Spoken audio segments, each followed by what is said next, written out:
Dziękujemy za wsparcie na Patronite.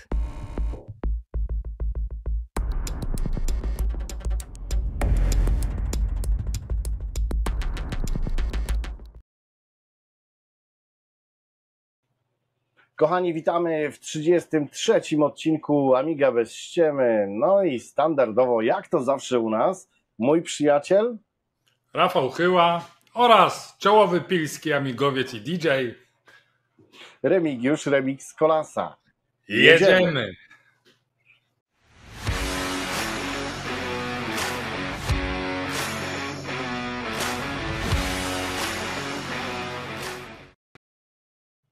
Tak więc jeszcze zanim przejdziemy do mięsa, to nawiązując do poprzedniego odcinka, cieszył się on waszym bardzo dużym odzewem i podaliście nam sporo silników, które pominęliśmy, co zresztą przewidywaliśmy, że pewnie pominiemy, bo będzie ich za dużo, ale Remik wziął sobie na klatę te wszystkie komentarze, zaczął szperać, zresztą w naszych rozmowach i mi się zaczęło coś przypominać w głowie. Także silników jest jeszcze tak duża masa, że stwierdziliśmy, że kiedyś zrobimy dogrywki, a w zasadzie drugi pełnoprawny odcinek o silnikach, których nie pokazaliśmy wam poprzednio, bo jest tego sporo. Początkowo myśleliśmy, że może po prostu w jakimś tam live'ie najbliższym omówimy kilka silników, ale jest tego za dużo. I to jest pierwsza rzecz. Druga rzecz, to chciałbym bardzo pozdrowić mojego kolegę byłego z pracy i sąsiada Tomasza. On będzie wiedział, o kogo chodzi, bo miło jest mieć fanów was wszystkich rozsianych gdzieś po Polsce, ale miło czasami zaskoczyć się wychodząc gdzieś, nie wiem, przed blok ze śmiećmi, kiedy sąsiad mówi: o, oglądam wszystkie wasze odcinki. Także pozdro, Tomek. I tutaj wiem, że ty chcesz też kogoś pozdrowić. Tak, zdecydowanie mojego kochanego księgowego, pana Adama. Super, Adam, że oglądasz. Super, że okazałeś się być też amigowcem w latach młodości. Super, fajnie. Tym bardziej, że znamy się od lat, a dopiero się dowiedziałem, że ogląda. Świat jest mały. Pozdrawiamy też różnych twórców innych amigowych kanałów, którzy gdzieś tam wiemy, że nas oglądacie. Wiemy, że czasami komentujecie nasze filmy. My też doceniamy waszą robotę bardzo. Oczywiście nie traktujemy was jako jakąś konkurencję czy coś w tym stylu, tylko traktujemy was jako świetne uzupełnienie naszych materiałów. Też często korzystamy z waszej wiedzy, przygotowując się do naszych odcinków. Pozwoliłem sobie wczoraj na blogu zamieścić artykuł, w którym opisuję kilka najciekawszych tego typu kanałów amigowych polskich. Pewnie wszyscy je znacie, ale jeśli nie, jeśli chcecie poznać, jakie to kanały i co o nich myślimy, co o nich w zasadzie ja myślę, ale myślę, że zdanie Remika jest podobne, to na pewno w opisie będzie link do tego mojego artykułu na moim blogu amigaone.pl. No i ostatnia chyba sprawa organizacyjna, o której już wspominaliśmy nieraz, no ale w sumie to już za tydzień, więc widzimy się w Brzegu. Ja będę już od piątku, Remik ze względów zawodowych dojedzie w sobotę, ale na pewno będziemy w komplecie, więc jeśli tam będziecie, to zapraszamy do pogawędki twarzą w twarz, do wymiany poglądów, do zarzucenia nam pomysłów na nowe odcinki. Jesteśmy otwarci, także do zobaczenia za tydzień. Chcesz coś jeszcze dodać? Ja chciałem tylko od siebie dodać jedno proste zdanie. Kochani, do zobaczenia w Brzegu. Mam nadzieję, że się rzeczywiście spotkamy. Popieram tutaj głos mojego przedmówcy. A teraz zabieramy się za materiał numer 1. Jedziemy.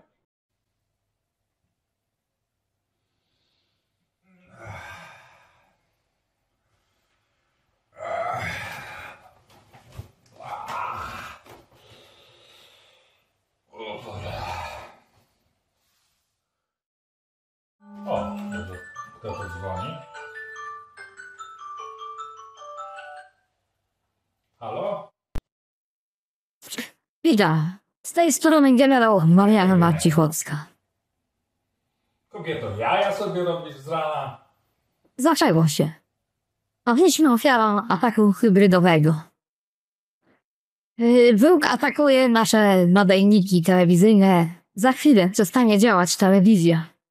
Nie ma tutaj też komputera. O, gdyż wróg zastosował wirusa w postaci Czarnobyl 2.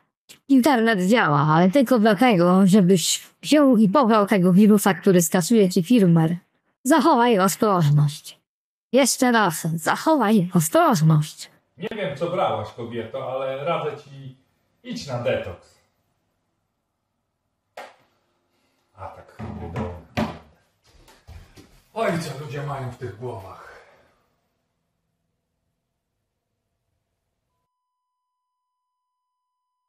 Ożeż, cholera. Faktycznie nie ma sygnału. Nie no, idę do kąpa.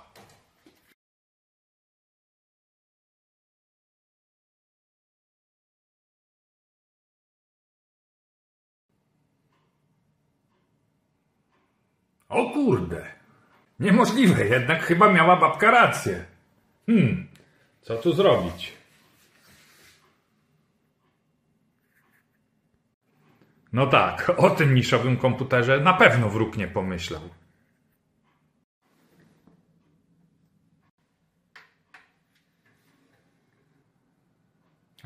Działa, nie zhakowali. Jest dobrze.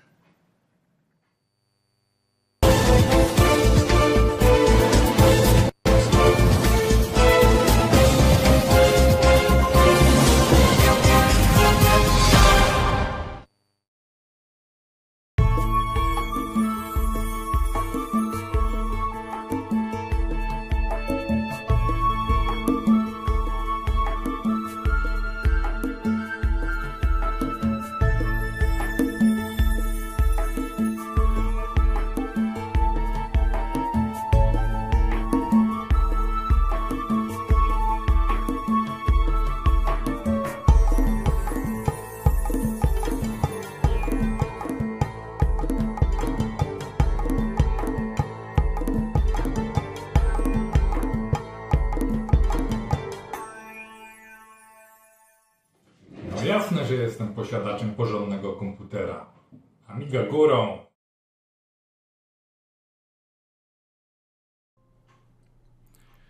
W dyskusjach na forach często pojawiają się argumenty ze strony przeciwników Amigi NG, gdzie podnosi się kwestię braku działania takich serwisów jak na przykład Netflix czy podobnych dostawców treści filmowych.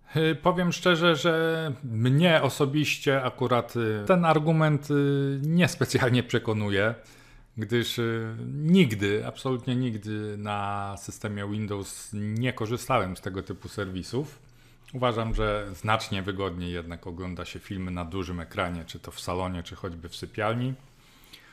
No i dzisiaj, gdy w zasadzie miażdżąca większość telewizorów to urządzenia typu smart, które posiadają stosowne aplikacje, no naprawdę nie widzę sensu, aby oglądać takie materiały na małym, a przynajmniej zazwyczaj dużo mniejszym ekranie komputerowym.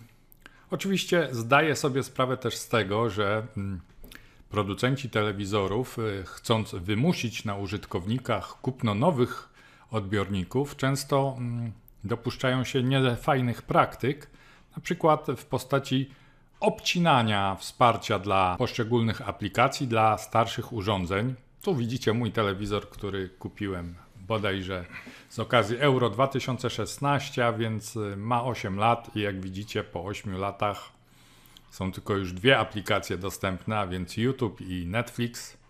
Oczywiście ja sobie nic z tego nie robiłem, gdyż kupiłem urządzenie Google Chromecast, zarówno zresztą do salonu, jak i do sypialni. Mam więc wszystkie aplikacje, jakie chcę, na bieżąco, niezależnie od tego, co zrobi mój producent telewizora.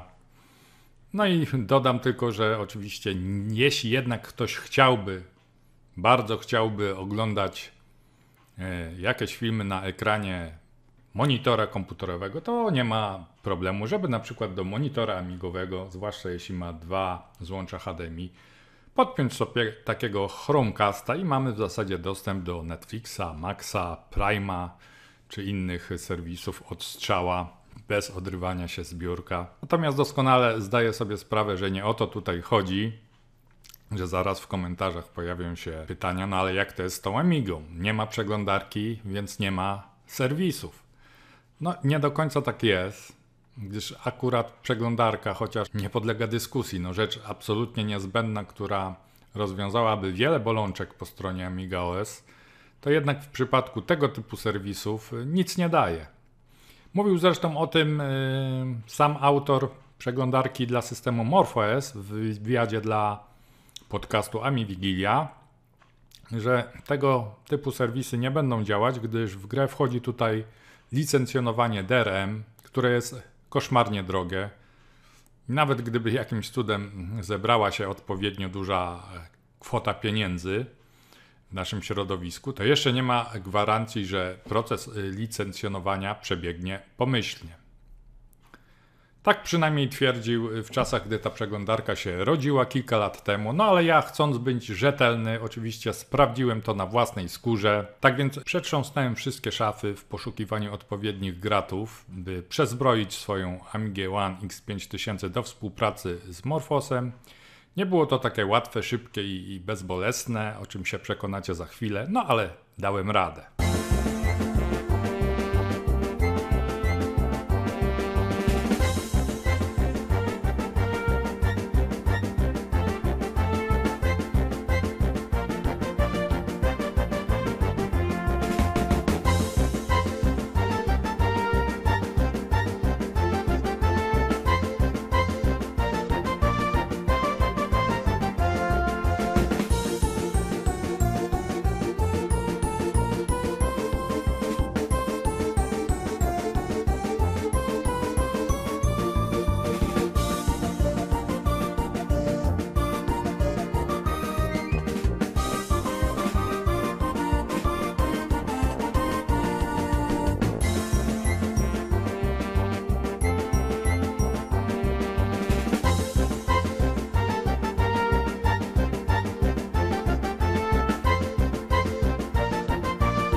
Ok, także witamy w systemie MorphOS.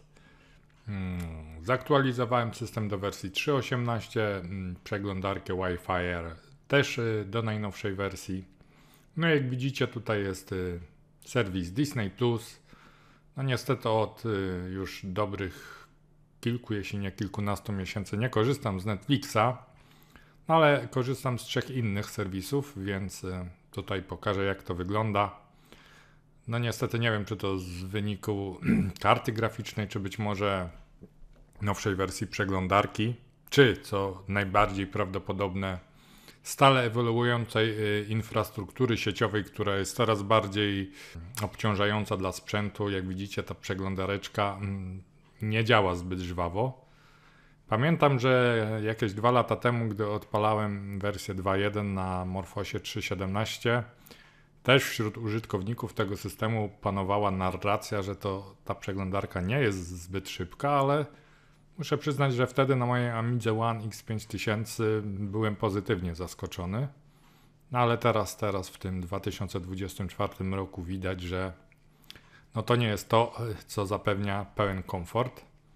No ale zostawmy sprawy wydajności na boku, a sprawdźmy, czy sprawdzą się tezy autora programu, że na treści multimedialne z tego typu serwisów nie ma co liczyć. No i jak widzicie, tutaj niestety Disney Plus poległ. No ale żeby nie było, że sprawdzaliśmy tylko z jednym serwisem, to sprawdzę jeszcze z kolejnym. A tym kolejnym serwisem będzie Amazon Prime. Kupuję czasami coś w sklepie Amazon. No i żeby mieć darmowe przesyłki a la Allegro Smart, swego czasu wykupiłem tą dodatkową usługę. Dzięki temu zyskujemy właśnie dostęp do Prime'a, jak i również do jakichś tam gier z Amazona. Z tych gier chyba jeszcze nigdy nie skorzystałem. Z Prime'a czasami korzystam i mówiąc szczerze, jest to serwis w mojej ocenie lepszy, a zarazem tańszy od popularnego Netflixa, także polecam. No ale przejdźmy już do rzeczy. Znowu strona nie renderuje się zbyt szybko niestety. Ale czy da się odtworzyć film? Wystąpił błąd. Odtwarzacz. Nie będę nawet tego czytał. Komunikat widzieliście na czerwono. No i to jest też, i to by było na tyle. Już dalsze moje próby wciskania przycisku play, oglądania jakichkolwiek innych filmów kończyły się niepowodzeniem. Tak więc sprawa jest zamknięta. Niestety przeglądarka w przypadku systemów niszowych nic nam nie da, przynajmniej w przypadku materiałów chronionych DRM-ami. No ale tytuł tego odcinka to telewizja na Amidze, więc czy rzeczywiście w ogóle nie można obejrzeć tego typu programów rozrywkowych na Ami? No, na szczęście nie. I teraz przejdźmy już do rzeczy i do naszego ulubionego, a przynajmniej mojego ulubionego systemu, czyli AmigaOS 4. No jak już ustaliliśmy, przeglądarka do niczego nam się tutaj nie przyda, a zwłaszcza przeglądarka dla AmigaOS 4, która jest jeszcze starsza niż ta dla Morphosa. A zatem skorzystamy tutaj z odtwarzacza wideo, odtwarzacza Emotion, znakomitego odtwarzacza. Da nam to parę plusów. Przede wszystkim no, ten odtwarzacz korzysta ze sprzętowej akceleracji wideo, więc jest praktycznie leciutki dla sprzętu w przeciwieństwie do przeglądarki i na każdym, nawet najsłabszym komputerze typu Tabor czy SAM 460 powinno te materiały chodzić bardzo dobrze. Tu jak widzicie, no, obciążenie procesora waha się na poziomie kilku procent.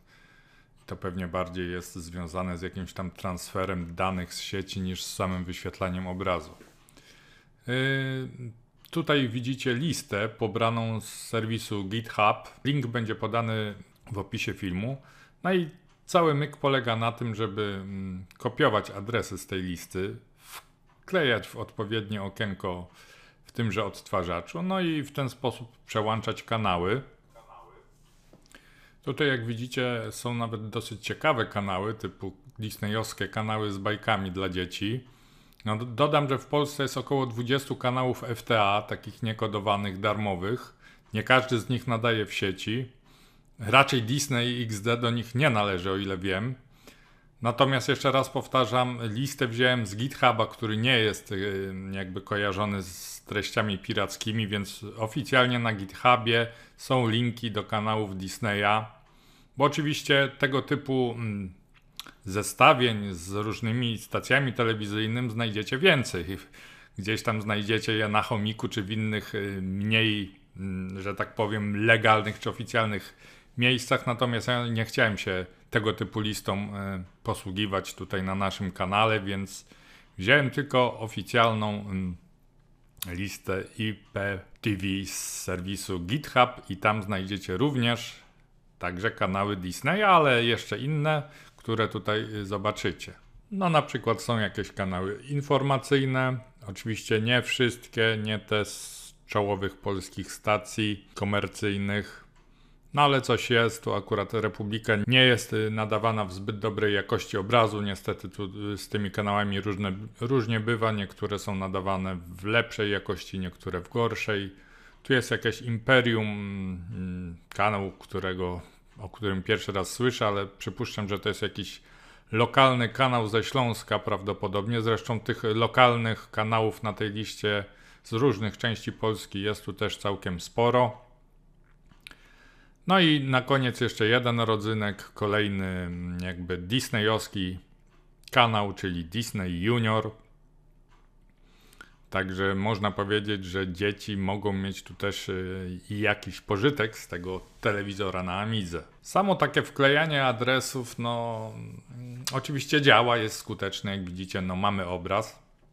Natomiast no przypomina to jednak nieco taką partyzantkę i fajnie by było mieć to jakoś ogarnięte w wygodniejszy sposób.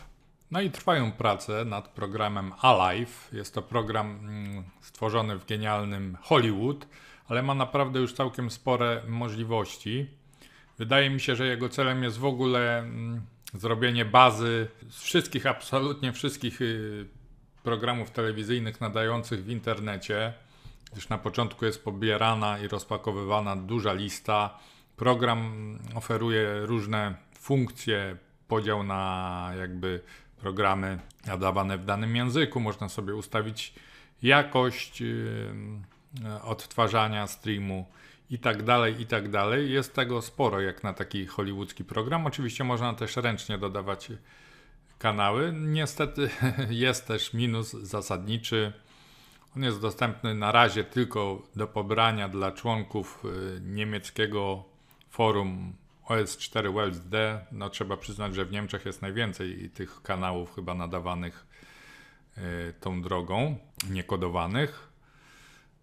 A jest tam chyba dlatego dostępny tylko, że program jest cały czas rozwijany w fazie beta. Nie został więc wrzucony na OS4 Depot i chyba nie został wrzucony słusznie, gdyż na moim konfigu z jego pomocą nadal nie mogę odtwarzać stacji telewizyjnych, więc na razie prezentuję go Wam jako potencjalne ciekawe rozwiązanie, które ułatwi nam życie, ale w tej chwili jeszcze nie działa to tak dobrze, jak powinno. No i cóż, małe słowo podsumowania. Tak jak nieraz już to robiliśmy od czasu do czasu, zdarzają się nam materiały z cyklu Sztuka dla sztuki. No bo jak powiedziałem, na pewno do oglądania telewizji są lepsze urządzenia, choćby z telewizorem na czele. Są też inne platformy, takie jak, nie wiem, dowolny PC czy tablet, który jest urządzeniem mainstreamowym, z nowoczesną przeglądarką, z licencjami DRM i potrafi odtwarzać każdą platformę streamingową, jaką tylko sobie wymarzymy. Natomiast gdzieś tam w przypadku jakiejś hipotetycznej sytuacji, w której, nie wiem, mamy jeden telewizor w domu, żona ogląda swój ulubiony serial, ty pracujesz zdalnie na PC-cie, a dziecko domaga się oglądania bajek Disneya, no to w tym momencie Amiga NG sprawdzi się na tym polu całkiem sprawnie. To tyle na dziś. Dzięki. No okej. Powiem Ci szczerze, że zaskoczył mnie Twój materiał w jakiś tam sposób. I zanim przejdę do też mięsa Twojego materiału, bardzo dobrze pamiętam tak zwane karty telewizyjne do komputerów. I jak byliśmy wtedy dumni, nawet pamiętam takie haki były, że Kanal Plus można było sobie odkodować. Były aplikacje do tego. No ale to już pomijam, ale pamiętasz, no były takie czasy, to w latach 90. było bardzo dobrze popularne te karty TV. Ja pamiętam nawet początek lat 2000 i w pierwszej Amidze One G4XE taką kartę na PCI miałem i nawet ją testowałem, więc pamiętam te czasy, pamiętam. Była moda na to. Była moda i później pojawiły się te Smart TV i autentycznie jak u Ciebie, u mnie taka sama historia. Kupiliśmy, pamiętam, z żoną LG-ka telewizor. Zależało mi na tym, że miał 3D i te okularki i tak dalej, i taki był bajer. No to temat na coś innego, ale dobra. Też przebrzmiała moda, nie? Przebrzmiała moda, chociaż uważam, że była niedoceniona w pewnych kwestiach, ale dobra, no nie będę się rozwodził, nie będę tutaj poza amigowych tematów wrzucał. Ale rzeczywiście pojawił się taki moment i to wcale nie późno, tylko że brak wsparcia dla tego telewizora w sensie aktualizacji aplikacji i oh my god, nie? I co tu zrobić? No i teraz dojeżdżamy do tak zwanej puenty, czyli do Twojego filmu, czy na Amidze nowej generacji możemy korzystać z aplikacji typu Netflix, no te w ogóle streamingowe cuda. Wiesz, to co pokazałeś w swoim filmie, jak zwykle mi imponuje, no bo w sumie można. Ale czy dzisiaj w dobie smartfonów wymagałbym tego od Amigi nowej generacji? Nie. Chyba nie, znaczy no fajnie jak jest, ale nie musiałoby być. No i tak bym podsumował, ale generalnie no ciekawostka, fajnie się oglądało jak zwykle materiał. Znaczy właśnie chciałem zadać Ci pytanie, bo wiem, że jesteś chyba jednym z tych, którzy już albo tradycyjnej telewizji po antenie nie oglądają wcale, albo prawie wcale, nie mylę się. Ja nie mam telewizji w moim domu już od 8 lat. No właśnie. No i jest teraz pytanie takie, czy w takim razie właśnie z serwisów typu Netflix, czy tam jakiś tego typu podobnych, bo pomijam YouTube'a, gdzie wiadomo są różne tutoriale, nie wiem, opisy przejścia gier i i generalnie z YouTube'a na komputerze korzysta każdy, ale zastanawiam się, czy oglądasz filmy na klasycznym komputerze, czy jednak tylko telewizor?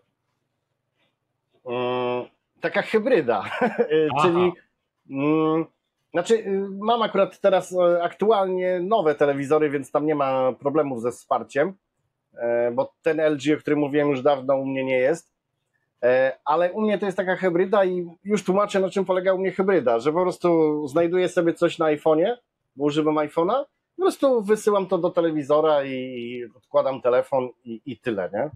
No ja często też tak robię, aczkolwiek mówię, te Chromecasty są bardzo wygodne, tam nawet masz regulację głośności z boku, tak jak w smartfonach, jak w komórkach, więc fajnie to leży w dłoni. A swoją drogą, tutaj też mam oryginał Chromecasta, żeby nie Ale było. starszą generację, ja mam już 4, to jest chyba 3, tak? Ale wiesz, on mi służy tylko do jeszcze innej rzeczy. Transmituje z VR-a obraz na telewizor, Aha. bo on to robi po prostu znakomicie. No i z żoną, jak gramy w gry na VR-ze, o których też tam gadaliśmy jakiś tam, to mi do tego służy, nie? Okej, ale znowu No, ale to taka odbijamy ciekawostka. trochę, Tak, odbijamy na bok, więc odbiliśmy. ja skomentuję może sens, w zasadzie powiedziałem to już na filmie, ale tak, ja jestem z gatunku tych, że praktycznie z tych czasów, o których ty mówiłeś, tych kart telewizyjnych i tych królowania tych jakichś pirackich DVX-ów na płytach, ale już wtedy się przechodziło na tak zwane stacjonarne DVD, które leżały pod telewizorem i które czytały DVX-y, no ale wtedy jeszcze oglądałem na komputerze, a tak przyznaję się bez bicia, że na komputerze nie oglądam ani jednego w dobie, od kiedy istniał Netflix w Polsce, czy tam HBO Max, czy tak dalej, ani jednego filmu nie obejrzałem na komputerze, absolutnie nie jest mi to do niczego potrzebne, mając duże ekrany telewizyjne, więc mi tego też w ogóle nie brakuje. Odcinek wydawał mi się właśnie z gatunku sztuka dla sztuki, chociaż jak się zacząłem wgryzać i gdzieś tam nawet wyłapałem, że można w miarę wartościowe, przynajmniej dla najmłodszych widzów, kanały znaleźć, jak choćby te disneyowskie, które pójdą z tej Amigi, to stwierdziłem, że to może mieć jakiś tam sens, przynajmniej dla części odbiorców. Była wypowiedź jednego tam z użytkowników Morfosa na PPA, że on mógł obejrzeć sobie na swoim systemie część kanałów z niemieckiej telewizji. No i też tak trochę w ramach tej starej przyjaźni, w cudzysłowie Amiga S vs Morpho S, wbił szpileczkę, że ciekawe, czy na Amiga S4 da się obejrzeć choćby jeden kanał niemieckojęzyczny. No i zacząłem gdzieś jakby drążyć temat. No okazuje się, że można obejrzeć nawet kilkadziesiąt kanałów polskojęzycznych. No niestety, tak jak powiedziałem, są to kanały niekodowane. Jak mówię, mi brak tych serwisów streamingowych nie przeszkadza w niczym. Co prawda oglądam też klasyczną telewizję na telewizorach dalej. Mam te dekodery ze znanej firmy z logiem słoneczka, ale to pewnie też głównie dlatego, że ja jednak jestem kibicem, a nie cały sport leci na streamach, a sport musi być na żywo, nie może być z odtworzenia. No ale generalnie lubię korzystać z dużych telewizorów do wszystkiego, a to taka ciekawostka, ale myślę, że dla niektórych ciekawa. No taki temat na dobry start po wakacjach. Potem pewnie zajmiemy się czymś bardziej poważnym. Dobra, to jeszcze z takich ciekawostek jedno pytanie. No jak z tymi przeglądarkami dla Amiga OS 4, bo to jest w sumie temat rzeka i każdy czeka na tą taką prawdziwą, pełną petardę przeglądarkę. Jak to teraz wygląda? No generalnie wygląda to tak, że jest taki człowiek jak George Walkeros-Sokianos, Grek mieszkający na Wyspach, który rok temu podjął się próby zrobienia przeglądarki, żeby nasza przeglądarka dogoniła choćby tą przeglądarkę od MorphOS-a, co jednak, jak pokazałem na filmie, akurat tematu Netflixa nie rozwiąże, natomiast rozwiązałoby praktycznie wszystkie inne mankamenty. Natomiast zaczął pracę ponad rok temu i do teraz nie ma żadnej tam publicznej bety czy alfy, więc jesteśmy trochę do tyłu. Teraz newsy z ostatnich praktycznie tygodni, a nawet dni są takie, że w Arosie coś się ruszyło z przeglądarką, trochę ją unowocześnili. I tutaj nasz rodak Krzysztof Śmiechowicz, który rozwija tą przeglądarkę w wersji dla Arosa, zgłosił chęć pomocy na forum Amigans.net, czyli na forum użytkowników Amiga S4 w celu rozwoju tej przeglądarki, albo przynajmniej przekazania wskazówek komuś, kto chciałby rozwijać przeglądarkę w wersji na Amiga S4.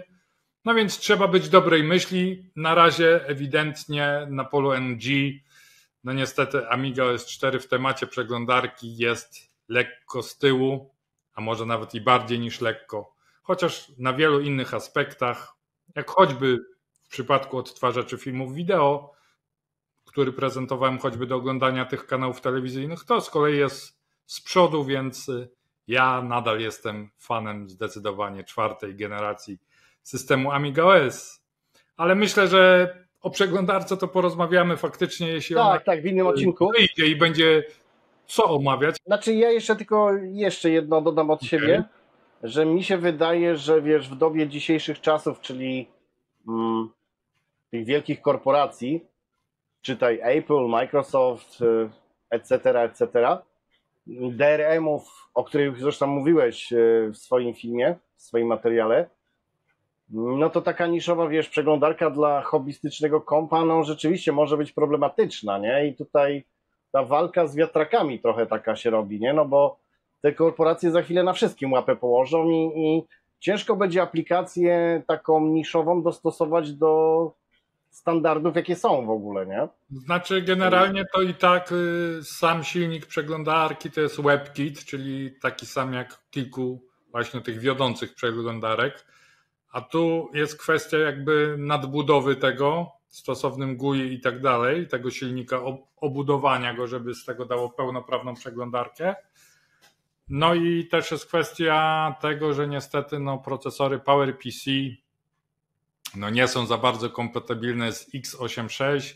Z tego co wiem, to tam nie ma w przypadku PowerPC JIT-a dla JavaScriptu, przez to te przeglądarki działają wolniej niż w wersji na x86. I to może być tutaj problem, nie? No tak. No dobra, to chyba mamy. Przechodzimy do mojego materiału.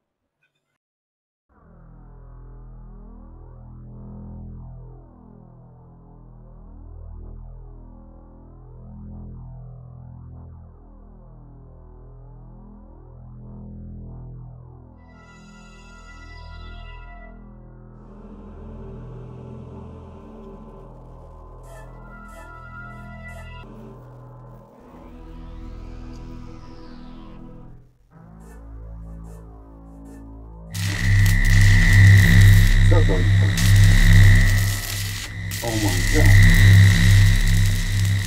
Ty, to ja? Nie. Ja. To ty, kurde. No dobra, skoro nas jest dwóch, pomóż mi dzisiaj z materiałem. Chciałem omówić różnicę pomiędzy wersjami gier na Amigę na dyskietkach, a tymi wydanych na CD32, czyli na płytach. Jesteśmy we dwóch, to ty się zajmij dyskietkami, a ja płytami. Nie ma sprawy. Jedziemy. CD32 versus floppy.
looking for a saboteur from the Gap.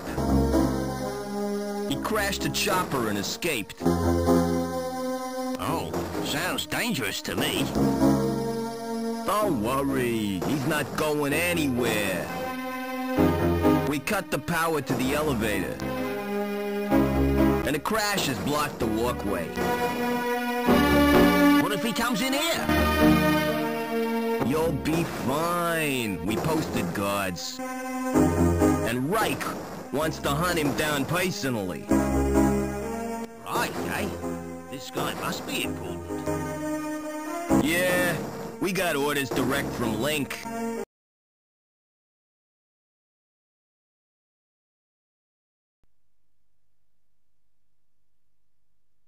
Sometime in the last century, an experimenter in time and space created a bizarre machine, the Chaos Engine. Although primitive, the machine became incredibly powerful and turned against its creator. Its power to corrupt time and matter was out of control. A cloud of chaos descended over the land. Humans and animals were turned into ravenous beasts.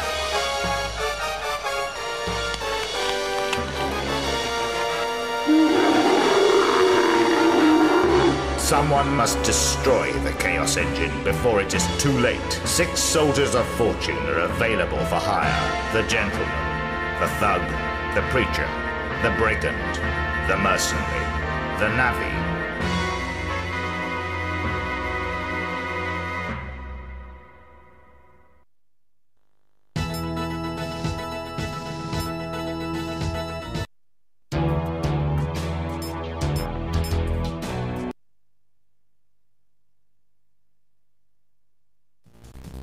Layers activated.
Layers activated.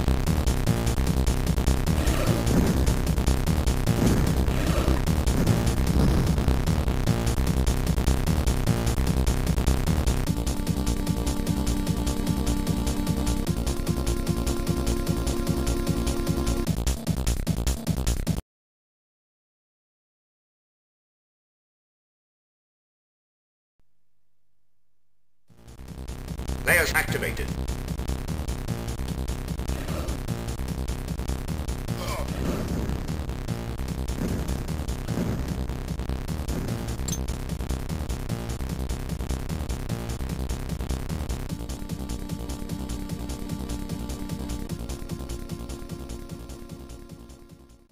No dzięki Ci, Remiku, mój drogi, jak zwykle za materiał o grach.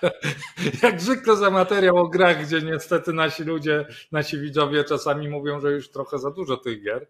No ale okej, rozumiem. CD32, stara miłość nie rdzewieje nigdy. Oczywiście no, wiele w tym w Twoim filmie nie było rzeczy odkrywczych, bo jasną jest rzeczą, że no, wersje agowe gier są zazwyczaj bardziej kolorowe od tych nieagowych, albo wersje na CD mają często lepszą, bogatszą ścieżkę dźwiękową od tych na dyskietkach, więc tu mnie nie zaskoczyłeś. Właśnie ciekawostki to są te, które już gdzieś tam zahaczyłeś w poprzednim odcinku, że gdzieś na przykład paliły się pochodnie w jednej z gier w Firsie, a gdzieś się nie paliły pochodnie. To są takie ciekawostki, których nie każdy by wyłapał. No i tu u ciebie, w twoim filmie, tym teraz, który komentujemy, no to zdecydowanie tą ciekawostką były te takie właśnie różnice w grafice, choćby we Fury of the Furious, te krzaczki jakieś bardziej rozbudowane. Podejrzewam, że to nie jest jedyna różnica, którą ty tam wyłapałeś. Pewnie jakby człowiek przeanalizował całą grę i wszystkie poziomy, to pewnie byłoby tego więcej.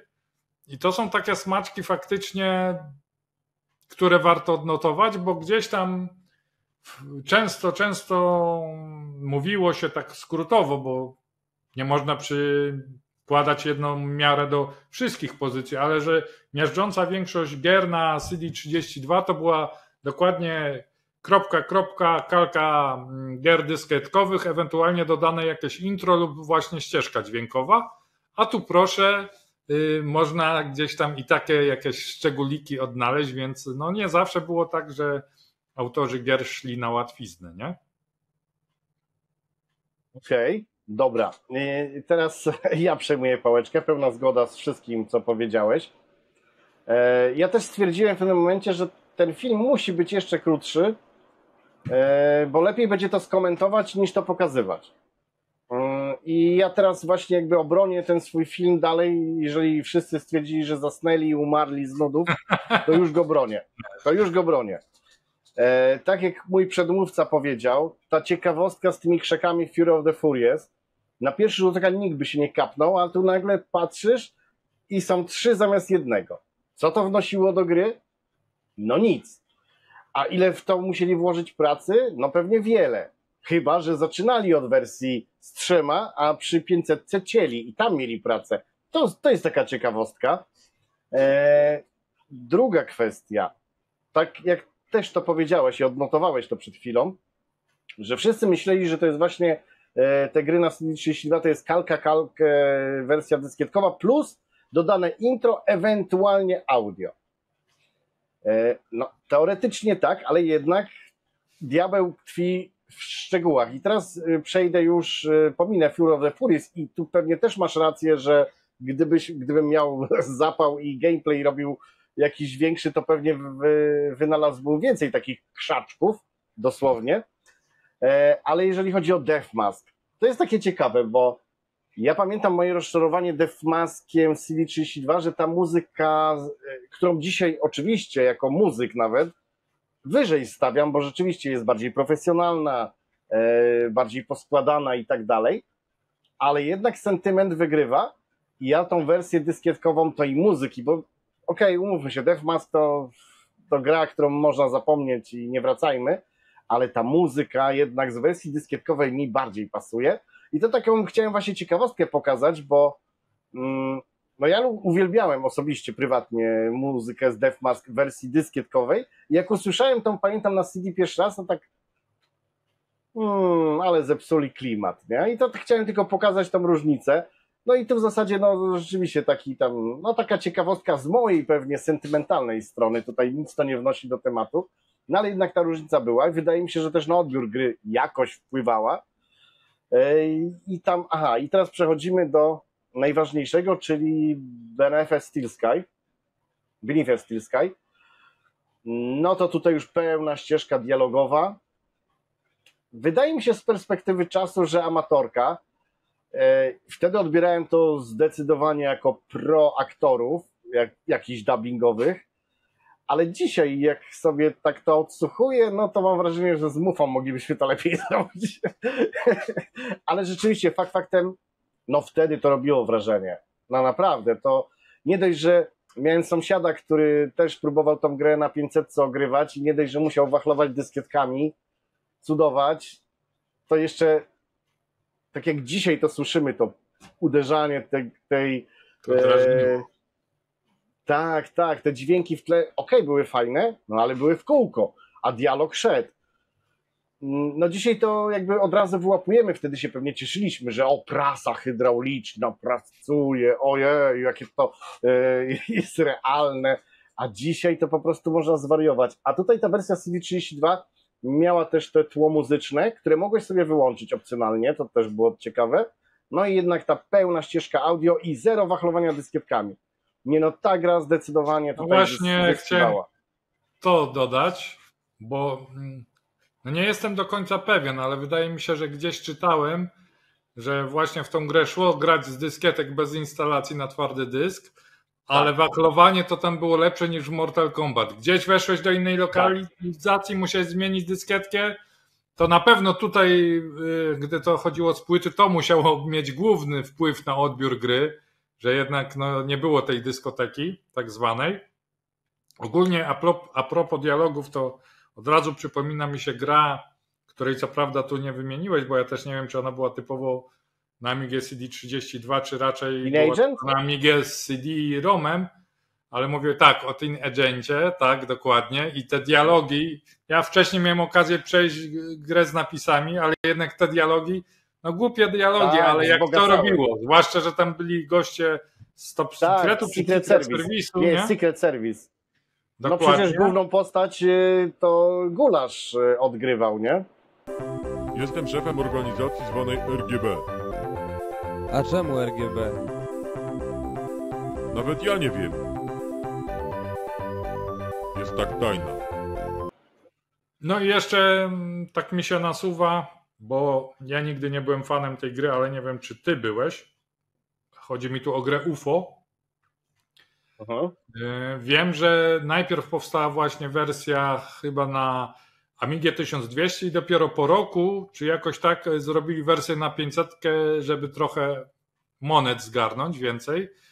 No i tak się zastanawiam, jak to były w dość dużym odstępie czasu robione gry, czy tam nie było jakichś różnic, które można by było wychwycić, no ale pewnie się tego nie dowiemy. Może to była zresztą tak dobrze zrobiona konwersja, że nie było tych różnic. Na pewno były różnice w prędkości działania, bo pamiętam, jak kuzyn, który był maniakiem, jak odpalił to u mnie na 1200, grał najpierw u siebie na 500, to mówię, Jezus, teraz to można pograć, nie? Tylko wiesz co? Kurczę, bo jeszcze chciałbym się odnieść do Teen Agenta najpierw, a już przejdę do UFO, ale jeszcze wrócę na chwilę, bo nie chciałem ci przerywać. Nie było o wersji specjalnej na CD32, po prostu była wersja na Amigę z HD, czyli z twardym dyskiem, wzbogacona o dialogi. I teraz wracam do UFO. Kurczę, jestem prawie pewien, że nie było wersji jagowej, ale tu ja mogę się mylić. Wydaje mi się, że to była ciągle ta sama gra, tylko że oczywiście ona korzystała z mocy obliczeniowej procesora. I o ile ja grałem w tą grę, to wydaje mi się, że miałem wciąż jedną wersję, że nie było AGI, ale no... Nie, to ja tu jestem w stanie się założyć o wszystkie pieniądze, że była wersja jagowa. I to była nawet najpierw, zanim była wersja ECS. Nawet chyba gdzieś na jakimś kanale miałem okazję oglądać film o powstawaniu gry UFO i tam też było to szczegółowo omówione. Nie? Aha. No okej, zwracam honor, być może tak było. Być może nie było dedykowanej wersji na CD32, tego nie jestem pewien. Możliwe, że nie było na CD32 dedykowanej wersji, ale jagowa była. Ale pamiętam też ten taki skok wydajnościowy, jeżeli mówimy o UFO,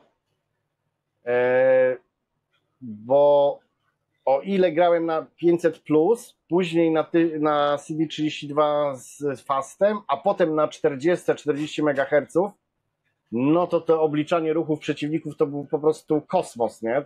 To widać było, że gra korzysta z mocy procesora i to totalnie, nie?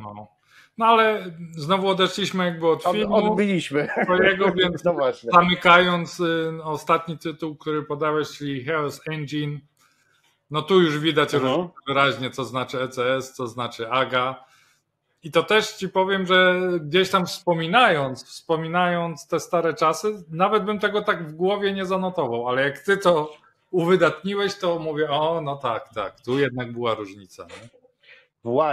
Właśnie. I to jest coś, i tu znowu muszę się z tobą zgodzić, bo ja byłem przekonany, że to była kopia 1:1, nie? Że oprócz intra nic nie było. I to jest ten taki urban legend, który zawsze jest, że CD32 to tylko kopia z dyskietek plus intro, ewentualnie audio. Tak. A Chaos Engine właśnie pokazuje, że nie. Przecież tam kolory, sprite'y postaci, no pomijam już muzykę i intro, które było świetne, jak na tamte czasy oczywiście. A powiedz mi, czy wykorzystywała drugi przycisk na padzie, czy to było jedno? Tak. No to wykorzystywało. kolejna różnica, subtelna, ale jednak, nie? No, tak, no. Ale też w moich wspomnieniach ta gra się nie różniła. Tak. I jak sobie dopiero przygotowywałem materiał, z kapci wyskoczyłem, nie?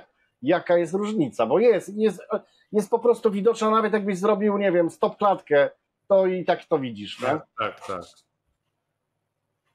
No więc to takie ciekawostki, takie nasze wypocinki na koniec wakacji. No w zasadzie już po wakacjach, ale pogoda plus 30 jest lepsza niż we wakacje. Tak. No to co? Dziękujemy za dziś i jeszcze raz mówimy do zobaczenia za tydzień. Tak jest. Trzymajcie Do się. zobaczenia. Pozdrawiamy. Hejka.